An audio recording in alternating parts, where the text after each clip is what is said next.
Hi, my name's Andre He. I'm a quantum hardware engineer here at IBM Quantum, and today I'll be talking about quantum benchmarking and how we benchmark our quantum computers here at IBM Quantum. So first, a brief outline of what I'm going to be talking about today. I'll start with some background about qubits, quantum gates, and quantum noise, and then move on to exactly how we benchmark our IBM quantum systems. I'll talk about our device level benchmarks, where we measure device level properties.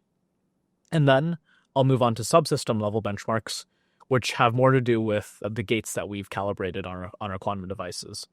And the rest of this topic will continue in part two of this talk, which will actually be given by my colleague in part two. So I wanted to start out by first going over our development roadmap for IBM Quantum that we've used to overview. So first, I wanted to take a step back and look at our development roadmap here for IBM Quantum, where at first in 2016, we put our 5-qubit devices on the cloud up until today, where we have Eagle and Heron systems available to our clients, which have 127 and 156 qubits.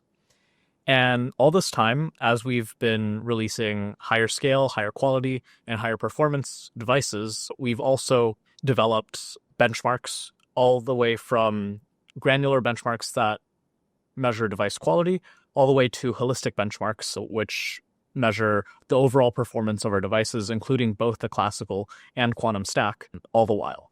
So first, I wanted to go over some background information that'll help us when we're taking a deep dive into these benchmarks. So qubits, as we all know, their state can be described by a wave function, which is a superposition of the 0 and 1 computational basis states. And each of these basis states has associated with it an amplitude that can be a complex number. And a convenient way of representing this state is the block sphere representation, where each state is represented by a vector on this block sphere below, which has an angle from each plane associated with it. And quantum gates act on these quantum states and are unitary operations that rotate the state vector around the block sphere. For example, here we have examples of quantum gates that are rotating these state vectors around different axes in the block sphere. An important thing to note is that ideal gates preserve the length of this state vector and also rotate it by a precise amount. And now, having just gone over the ideal case for these unitary transformations, I've included here some cartoons of what can happen when non-idealities occur, which we call quantum noise. For example, miscalibration can cause the axis of rotation of a pulse to become miscalibrated and the action of a pulse to, as a result, become inaccurate. State preparation errors, where if we intend to initialize a qubit in the 0 state but fail to do so, or vice versa for the 1 state, can cause the states accessible by the system to become slightly deformed. And also, dephasing noise and amplitude damping noise can also cause deformation of these accessible states on the block sphere. In addition to that, leakage is also an error mode whereby the qubit state escapes from the computational manifold and can cause all sorts of errors. And in addition to that, crosstalk can also be an issue where we have correlated errors between multiple qubits. So in a more formal sense, all of these quantum operations are described by completely positive trace-preserving or CPTP maps, and these can be represented using operator sum representation. So quantum operations are described by completely positive trace-preserving or CPTP maps, and these can be represented using operator sum representation. For example, here we have a quantum operation which acts on the density matrix of our system, along with the completeness relation on the side. In the ideal case, with an ideal unitary transformation, this quantum operation would be represented simply by only a unitary matrix sandwiching this density matrix. But in the realistic or non-ideal case, noise can cause this rotation to deviate from the ideal rotation, involving over or under rotations and changes in the magnitude of the vector, like I described before. Some examples of these noise modes are bit flips, phase flips, and bit phase flips, which are represented respectively by the poly x, z, and y errors. These flips reflect the block vector that we mentioned before across the x, z, or y-axis planes. And an example where these three work together is depolarizing noise, which replaces the quantum state with a maximally mixed state with some probability p. So in this expression below, we have that the original density matrix transforms with probability 1 minus p to the original density matrix, or with some probability p over 3 to the same density matrix sandwiched by bit flips, phase flips, or bit phase flips. So in this case, what one can intuitively understand this is that the quantum state has some probability of no error occurring where it stays in its original state, or some probability where it's equally likely to be acted upon by bit flip noise, phase flip noise, or bit phase flip noise. And the way that one can intuitively understand this visually is that it shrinks the block vector towards the origin uniformly. In addition to these bit flips and phase flips, we also have amplitude damping noise, which models energy relaxation, for example, spontaneous emission in our system, which can cause transitions from the excited state to the ground state. And this can be visualized as a block vector decaying towards the south pole of the sphere. In addition to that, there is also phase damping noise, which is similar but not quite the same, which models the loss of quantum coherence without the energy loss, as we have in amplitude damping noise, and it's more of a purely quantum form of noise. This shrinks the transverse components of the block vector towards the z-axis, and eventually it will cause the quantum state to decay towards a fully mixed state, which we see as a classical mixture of the 0 and 1 state. So here I've summarized in this table some forms of quantum noise, some of which I've talked about and some of which are beyond the scope of this talk, but I've summarized here just to be complete. So we've talked about decoherence, gate miscalibration, and we'll also talk about state preparation and measurement errors. And some other forms of noise that we won't really get into in this talk, but are also important to know, are crosstalk and leakage and non-Markovianity, which can affect our quantum results. So why is characterizing noise important? So first off, noise limits the performance of our quantum algorithms. Secondly, noise is hardware specific and needs to be empirically characterized. And another important thing to note is that noise also changes over time. So it's important to continually benchmark our quantum devices to track how the noise that each device's experience is changing over time. Additionally, accurate noise models enable error mitigation on near-term devices. For example, zero noise extrapolation or other methods like probabilistic error cancellation, simulation of realistic devices for algorithm validation. For example, if someone wants to test their quantum algorithm or validate that it just works before running on a real quantum device. And lastly, accurate noise models are also important for qubit layout selection, which is really important for our near-term quantum algorithms because we want to choose the best possible qubits to execute our algorithms on. Now, I wanted to also touch on benchmarking IBM quantum systems and how we can take a look at these benchmarks on the cloud. So here on the right, I've pulled up the device card for IBM Fez, which shows a lot of our device parameters that are available. For example, here you have the number of qubits, but we also have two qubit errors using different methods. We also have some higher order benchmarks like a layered 2-qubit error and CLOPS, which my colleague Maha will be talking about in part 2 of this series.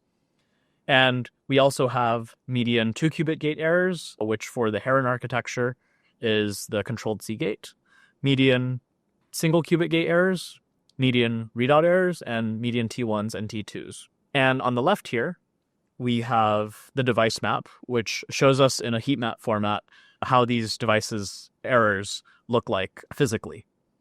So we can see in the drop-down menus that we can select T1s, T2s, readout errors, and also 2-qubit gate errors here to see exactly how things look like on a qubit by qubit layout. So now let's move into a deep dive on exactly how we measure these benchmarks, the circuits, and the circuits that we run. So we like to classify these benchmarks into a hierarchy. And at the very bottom of this is what we call device level benchmarks. And these device level benchmarks measure properties of the device. So for example, T1, T2, a quantum and classical crosstalk, connectivity, coupling rates, readout rates, and other properties of the device that are mostly determined by the qubit architecture, the device design, the fabrication process, and also the electronics that we use to control these devices. And moving up, we have subsystem level benchmarks, which after we've calibrated our qubit control, we're able to measure.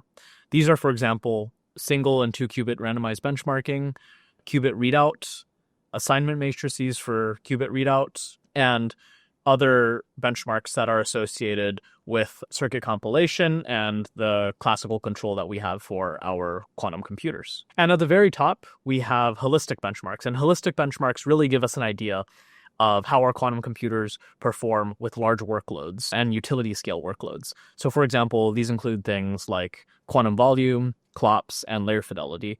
And these, my colleague Maha will be getting to in part 2 of this talk. So let's start out with device level benchmarks. So the first one I want to talk about is T1, in which we're measuring the energy relaxation time of a qubit.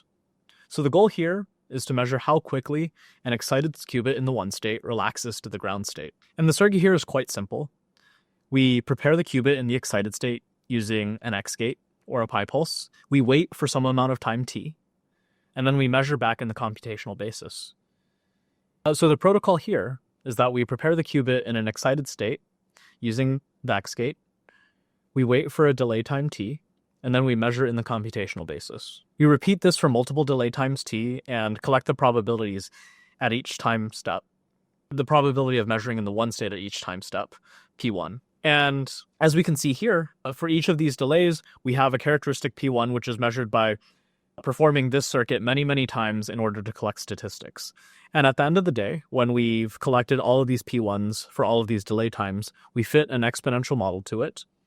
And we fit multiple parameters. We fit an amplitude, a base of decay, but the important parameter that we're looking for here is the decay constant T1, which gives us an idea of how quickly this qubit relaxes to the ground state.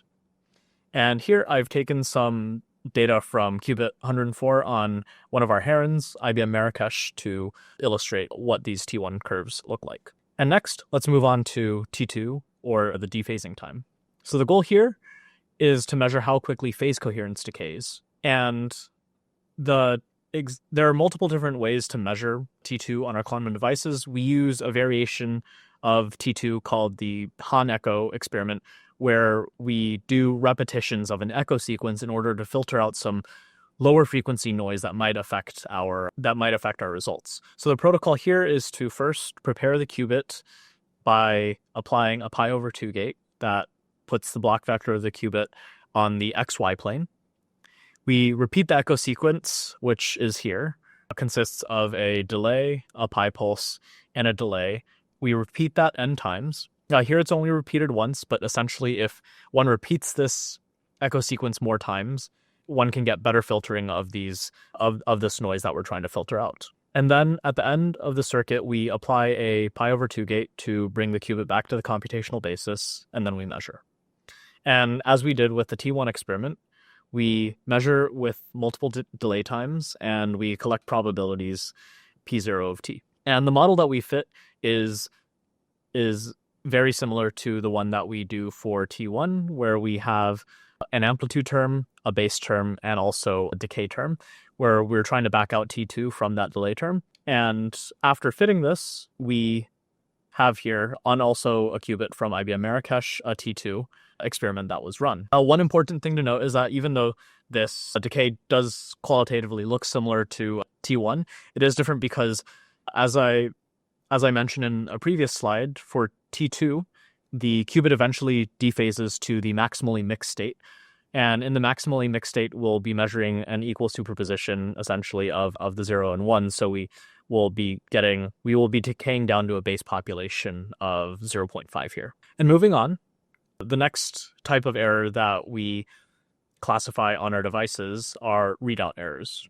The goal here is to estimate the probability of misidentifying a measurement outcome of a known state. So for example, if I prepare a 0, I want to know how many times will I measure a 0 and how many times will I erroneously measure a 1, and vice versa for the 1 state.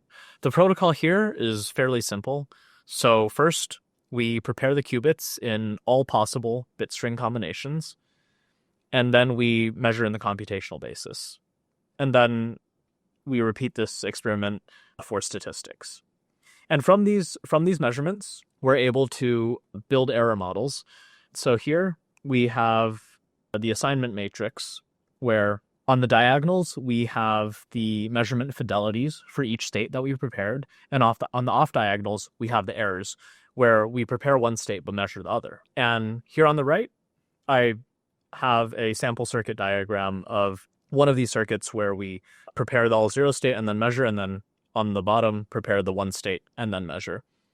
And in principle, these are only 2 of the circuits. You could also measure all possible bit strings, but we see that this quickly blows up because even for 4 qubits, we have 16 possible states. So it grows exponentially with the number of states that we have to measure grows exponentially with the number of qubits that we have.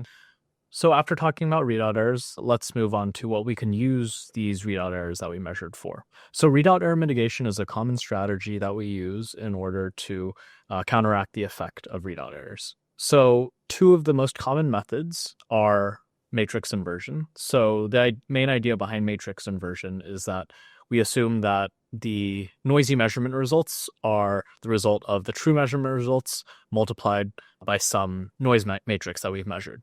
Then, if we just invert this equation, we can estimate the true measurement values by multiplying the inverted error matrix by the noisy measurement values. But you can see how this doesn't scale that favorably. As I mentioned in the previous slide, we have to measure over all possible values, all possible bit string values for this n-qubit system, and that scales exponentially.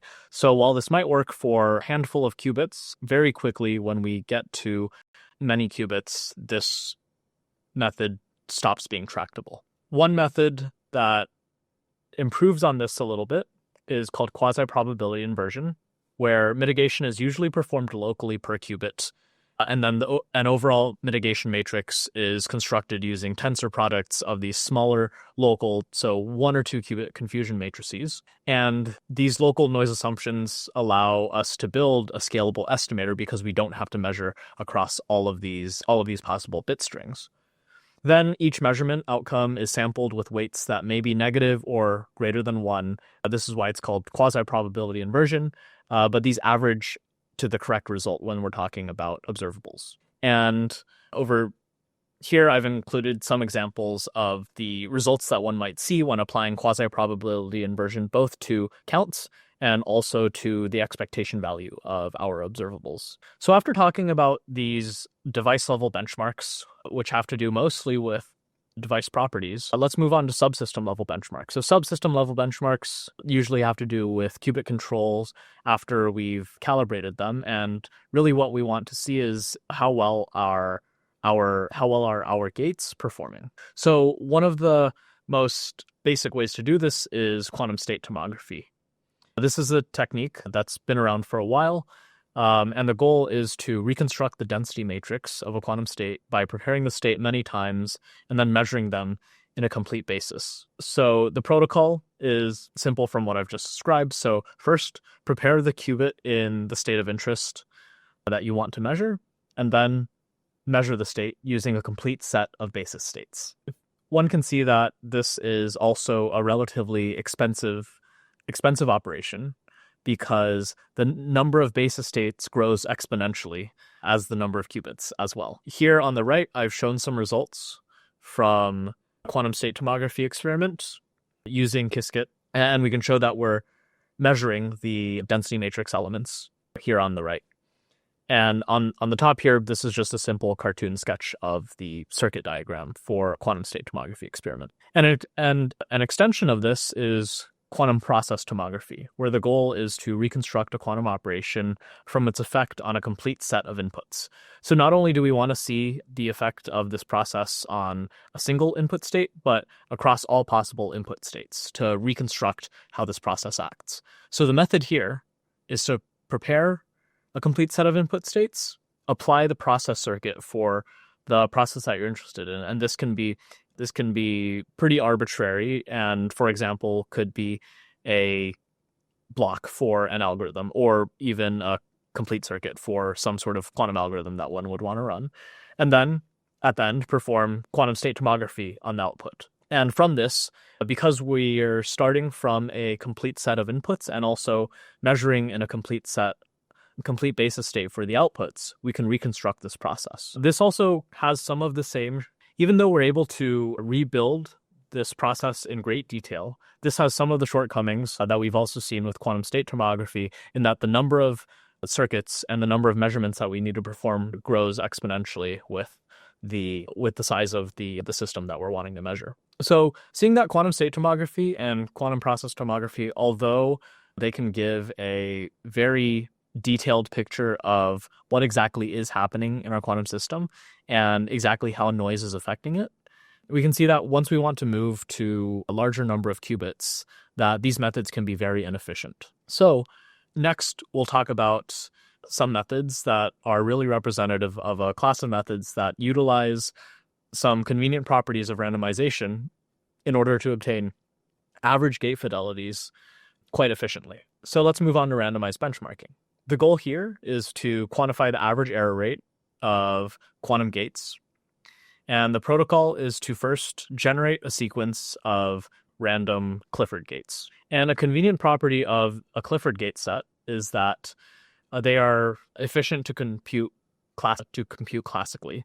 So we can for any sequence of random Clifford gates, we can efficiently compute a gate that will actually invert that whole string of Clifford gates and append that gate to the end of the circuit, which returns this qubit to the zero state, and then measure. So for this circuit here, for example, on the right, we would be starting in the zero state, appending our random Clifford gates, and then at the end appending an inversion gate that we've computed. So ideally, when we get to the end of this circuit, we will want to measure a zero. But because of the presence of noise, we won't measure a pure zero state population all the time. And what we do is we repeat this process for multiple sequence lengths and then average over many random sequences. And the error model that we fit to this decay will be exponential in nature, and from the base of the exponential, we're able to extract an average error rate, which characterizes the fidelity of our gate. And for example, here on Marrakesh, on qubit 124, I've included the results of a single qubit randomized benchmarking experiment, where we're tracking how the population of the zero state decays with respect to the Clifford length, and we find that we're able to extract the average gate fidelity from here. And moving on, let's see if we can extend this to 2 qubits, since we've just looked at the single qubit case. And it's very simple to do so. It's an identical process to the 1 qubit experiment, except now we use a 2 qubit Clifford group. An additional consideration here is that since we're using the 2 qubit Clifford group, and the 2 qubit Clifford group includes both single qubit and 2 qubit gates, the error per Clifford value obtained by the experiments indicates a depolarization which is a composition of both the single and 2 qubit errors. So if we're in a regime where the 2 qubit gate errors are much, much more dominant than the single qubit gate errors, then this isn't much of an issue. But one needs to be careful about exactly which errors we're characterizing when we get to a regime where 2 qubit gate errors and single qubit gate errors are more similar. Even though that we've gained a lot just by using the properties of the Clifford group and also randomization for randomized benchmarking, and also in principle, randomized benchmarking scales to arbitrary n-qubit gate sets, there is still a bit of a price to pay here because the size of the Clifford group quickly scales with the number of qubits. So if we want to extend randomized benchmarking to arbitrary n-qubit gate sets, it can be quite expensive after we get past Clifford groups that include more than a few qubits. And now that we're done talking about 2-qubit randomized benchmarking, I wanted to provide some resources where you could learn a little bit more about these different flavors of randomized benchmarking that have been developed over the past few years, which improve randomized benchmarking for specific use cases or optimize its performance. And there's quite a bit that has been written in the literature on randomized benchmarking, and it would be many more talks in order to go over all of them in detail. So I'll just leave this here for people to go over in their free time. And just on a final note, all of these experiments that I've shown today are part of the Qiskit experiments library. And I've included some links here that you can feel free to visit on your own time to look at these experiment manuals, which are in the form of Python code that you can run in a Jupyter notebook on your own computer and submit jobs to actually benchmark for yourselves the performance of our quantum devices. And these include experiments all the way from T1 to these randomized benchmarking experiments that I've just talked about. And these are also the experiments that we use ourselves here at IBM Quantum to benchmark our own devices and provide their performance to you on the IBM Cloud website. So with that, thank you, and I hope you stay tuned for the second part of this talk with my colleague Maho.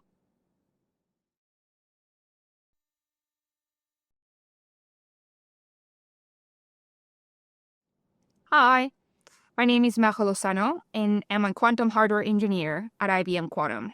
Today, I'll be talking about quantum computing benchmarking, and this presentation is the second and last part of a benchmarking series, and it is also part of the Qiskit 2025 Summer School.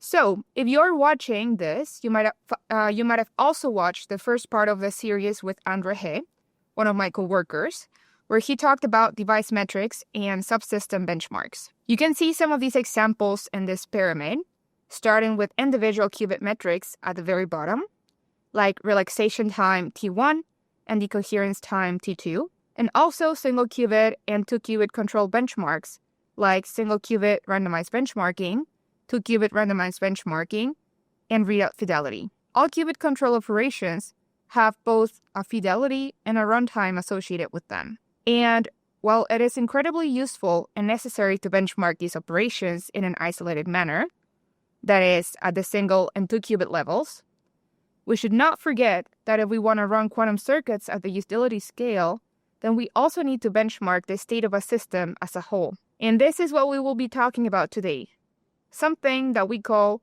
holistic benchmarking. But before jumping into holistic benchmarks, let us briefly introduce one more 2-qubit level benchmark, which gives us a better idea of the performance of entangling gates in a system. And this is called the Hellinger fidelity of a Bell state. This test helps us benchmark entangling 2-qubit gates, in this case the CNOT gate, which you can see here, and it basically measures how well a generated Bell test matches an ideal Bell state. For reference, a Bell state is a quantum state of 2 qubits that is maximally entangled. There are 4 of these states, and they can all be generated by applying a combination of the Hadamard gate, an X gate, and a CNOT gate. The 4 Bell states can be seen below. In this step, we generate the following Bell state by applying a knot number of CNOT gates. The circuit can be seen here. We then estimate the Hellinger fidelity, which quantifies the overlap between the measured and ideal distributions of measurement outcomes. This gives us a better idea of the performance of the CNOT gate. The Hellinger fidelity is given by the following formula, where h is the Hellinger distance. It is the distance between 2 count distributions. This test is sensitive to qubit initialization, single qubit and 2-qubit errors, and readout errors. So, with this, we finalize the single and 2-qubit level benchmarks, and we can now turn to device-wide benchmarks, which are the holistic benchmarks like quantum volume, layer fidelity, clubs, and mirror circuit. Let us start by introducing mirror circuit, which is a primitive quality benchmark. It's a straightforward way to test how accurate are the expectation values, or observables, from a utility scale circuit. We define such a circuit to include roughly 5,000 gates. The main idea behind the mirror circuit benchmark is to run a circuit followed by its inverse, and to compare the observables to the ideal values. This is a useful way to test error mitigation techniques, for example, as it offers straightforward ways to compare experiment results. The plot we see on the right, in this case, compares the accuracy of observables between raw experiments and experiments that apply error mitigation techniques. We see this for two Heron devices, Torino and FES. This plot offers an easy way to see that the observables produced with error mitigation techniques are more accurate to the ideal values than the ones produced without it. So in this particular case, more than 40% of observables are within a 10% range from the ideal outcomes. The choice of the mirror circuit is, in this very case, Trotteras time. That is, the evolution of a one-dimensional Ising chain, followed by its inverse, as one can see here on the right. This action is essentially equivalent to applying the identity, and this makes it easy to estimate how accurate are the observables. On the plot here, we see the distribution of the difference of observables minus the exact case, and we care about observables within a 10% distance from the ideal solution. In this very case, which is one of our most recent Heron R2 data, we see that roughly 85% or more of our observables are within this range, which is pretty good. And now we can move to one of our main benchmarks that we'll be introducing today. This one is called quantum volume, and it indicates how faithfully a square quantum circuit of depth V can be implemented. We'll discuss briefly what we mean by a square quantum circuit. Quantum volume is what we would call a pass-or-fail test, and it was designed to be independent of the quantum computer architecture.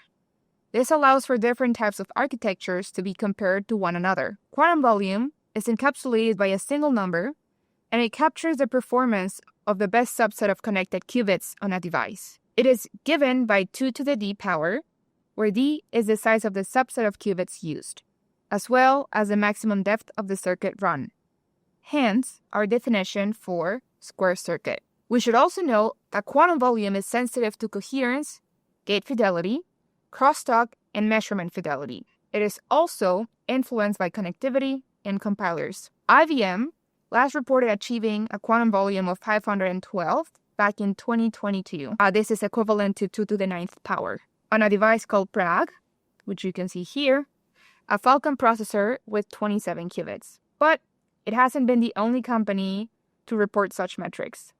Trapped ion architectures, for example, have been doing well in this metric too. Quantum volume is a holistic metric because it cannot be improved by just improving one aspect of the system, but rather requires all parts of the system to be improved in a synergistic manner. So, this is what running the quantum volume benchmark looks like. We first define a quantum volume circuit that is d layers deep. A layer is composed of random permutations of single qubit labels, which is the pi layer here, followed by the application of arbitrary 2-qubit gates, which is the SU layer here. After we define the circuit, we simulate the ideal results classically, so we have a baseline to compare the experimental results against. We care about the heavy output states, which are the states that are most likely to occur. The heavy output states are defined by having a probability of occurring higher than the median of the set of output probabilities. We then run the quantum volume circuit on the quantum computer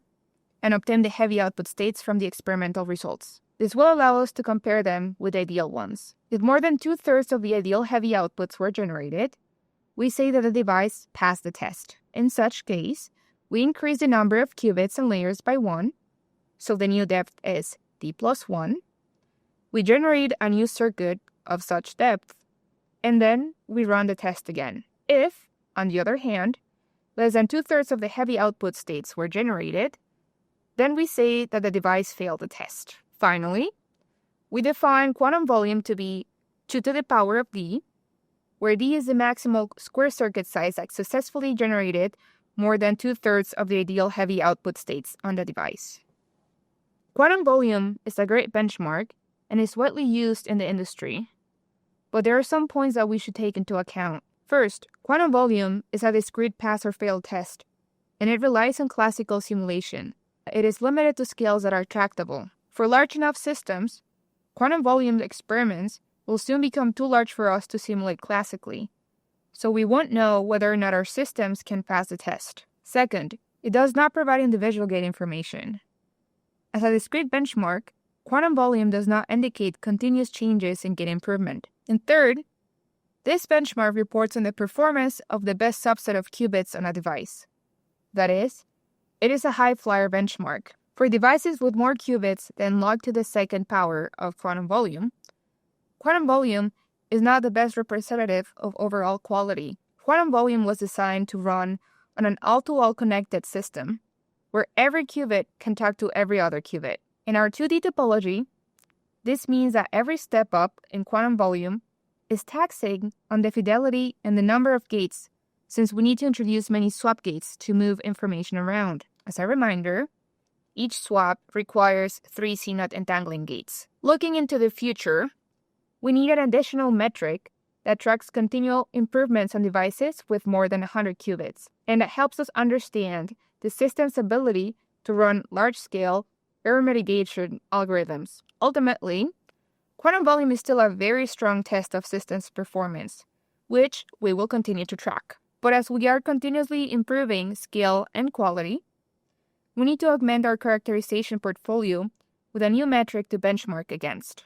In this is where layer fidelity steps in. Layer fidelity provides a benchmark that encapsulates the entire processor's ability to run circuits while revealing information about individual qubits, gates, and crosstalk. This benchmark captures the performance of a set of n fully connected qubits over m layers and is insensitive to state preparation and measurement errors. The choice of n is flexible, but we usually select a set of n qubits that is comparable to the size of a device. This allows us to capture a device overall performance. In this case here, we're selecting the red chain on the device. And this is how layer fidelity is usually run. So once we have our fully connected set of qubits, we partition it into m layers. For a one-dimensional line of qubits, like the one that was red we saw on the other slide, the most efficient value of m is 2.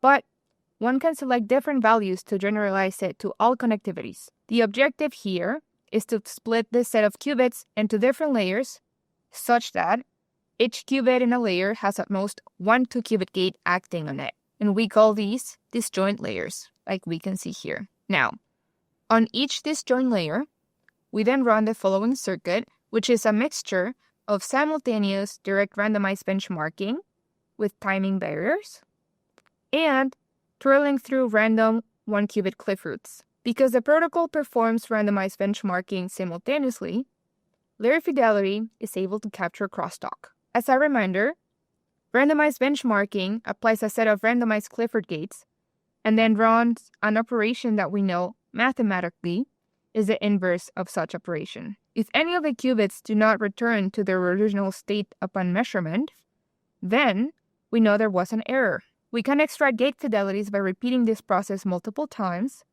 and fitting the data to an exponentially decaying model. Once we get the individual process fidelities, we multiply them to get the fidelity of the current layer. And finally, we multiply the fidelity from each layer into a final number, the layer fidelity, which we can see here. We also define a size-independent quantity, which we call error per layered gate, or EPLG for short, given by this formula here. And as the name suggests, it is the average error for each gate in these layered circuits. Here's a graph showing a comparison of the distributions of 2-qubit errors from layer fidelity and isolated benchmarking from randomized benchmarking. As we were mentioning before, layer fidelity is based on the idea of simultaneous randomized benchmarking and is thus capable of capturing crosstalk, which the ideal isolated case does not. We can compare the distribution for two of our processor types, Heron and Eagle. Heron is our highest performing processor to date, and one can see from the 2-qubit error distributions on the plot, which are the red distributions here, that the 2-qubit errors are quite similar for layer fidelity and isolated randomized benchmarking, which shows that this processor can eliminate most crosstalk. All in all, layer fidelity is an extremely valuable benchmark and a great complement to quantum volume. It captures device-wide performance with a single size-independent quality, which we called error per layer gate, or EPLG for short. Layer fidelity also reveals information about individual qubit, gates, and crosstalk. And it can report on the performance of an entire device, rather than reporting on a smaller subset of high-performing qubits. The results of layer fidelity can be directly looked up on the IBM Cloud platform. Users will find the independent size quantity error per layer gate right here, next to the best 2-qubit error. Our highest performing devices exhibit numbers as low as 4 to the negative 3, which translates to 4 to the negative 3 2-qubit errors per layer. Okay, so far we have discussed holistic benchmarks based on quality and scale, but let's not forget that speed is also an important factor in evaluating the performance of a device. And this brings us to the last benchmark we'll touch on today, CLOPS. CLOPS stands for circuit layer operations per second, and it measures how many layers can be executed per unit of time. We'll borrow the concept of a layer that was introduced in the layer fidelity benchmark. This allows us to mimic real-world scenarios. CLOPS takes into account the following parts for calculating the total time. The first and most straightforward part is the time it takes to run the circuit on a device. We call this the circuit execution time. Second, because we always collect multiple shots in an experiment, we have to factor in the delay time between circuits. And lastly, we need to factor in the runtime compilation and data transfer time.